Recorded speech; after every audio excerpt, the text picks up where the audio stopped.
spirituellement, écoute-moi, quelqu'un ne te poursuit pas dans ton propre rêve. Quand tu fais ton rêve et puis ton propre rêve, on te poursuit dedans, il y a problème.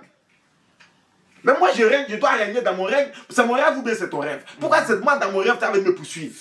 Mais c'est comme ça parce que tu n'es pas épanoui. Et quand tu dois t'épanouir, il suffit simplement que tu mettes une position de soumission à Christ. Il se charge de tout le reste. Vous souvenez-vous qu'hier on a dit, l'Éternel est mon berger, je ne manquerai de rien. Oui. Mais si l'Éternel est mon berger, que je ne dois manquer de rien, dans mes rêves, quelqu'un ne doit pas me poursuivre. Parce que l'Éternel est mon berger, il veille sur moi, il me garde. Amen. Amen. Amen.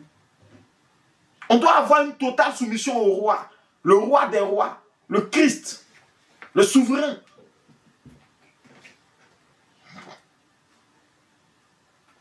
Vous savez, on a le diable qui rôde autour de nous. Parce que lui, il est le voleur. Et le voleur ne vient que pour dérober ou voler, égorger et détruire ou tuer.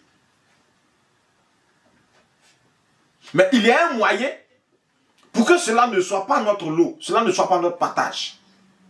Cela résiste dans la soumission. Dans la soumission. Mais la soumission à Christ. Quelqu'un se demande, mais comment on peut être soumis à Christ et puis le voleur ne peut pas nous toucher, etc.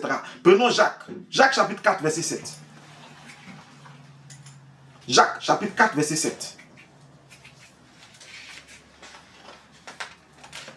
Jacques chapitre 4, verset 7. Soumettez-vous donc à Dieu, mais résistez au diable. Oui. Et il fuira loin de vous. Amen. Vous voyez? Il faut être soumis à Dieu, soumis à Christ, soumis au royaume de Dieu. Amen. Ce qui nous met dans une posture de loyauté, ce qui nous met dans une posture de fidèle, ce qui nous met dans une posture de fils du royaume. Et parce qu'on est fidèle à Dieu et qu'on est fils du royaume, on défend le royaume. Et si on défend le royaume, ça veut dire qu'on est des soldats. Si on est des soldats, alors on résiste au diable. Amen.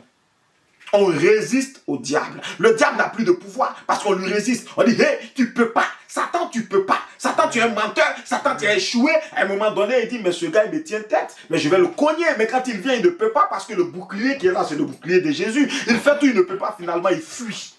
Satan prend la fuite. Parce que tu as résisté. Mais cette résistance n'est basée que sur la soumission à Dieu. Parce que si c'est ta propre autorité, tu ne peux pas. En 3 secondes, il va te battre.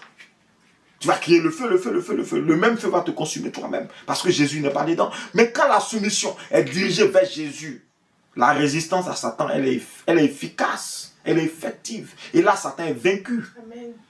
Il est vaincu. Amen. Amen.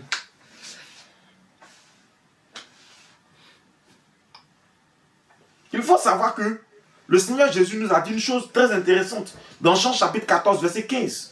Il dit, si vous m'aimez, gardez mes commandements. Si vous m'aimez, gardez mes commandements.